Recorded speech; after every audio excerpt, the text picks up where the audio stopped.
26મી જુલાઈને કારગિલ વિજય દિવસના રૂપમાં ઉજવવામાં આવે છે।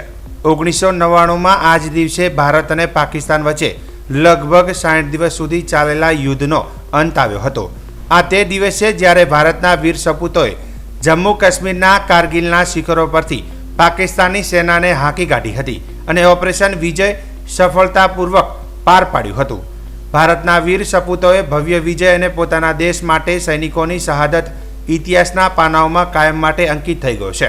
ત્યારથી દર વર્ષે 26 જુલાઈને કારગિલ વિજય દિવસ તરીકે ઉજવવામાં આવે છે। આજે ધાનેરા ખાતે ભારતીય જનતા પાર્ટી શહેર અને યુવા મોરચા દ્વારા મશાલ રેલીનો કાર્યક્રમ યોજવામાં આવ્યો હતો।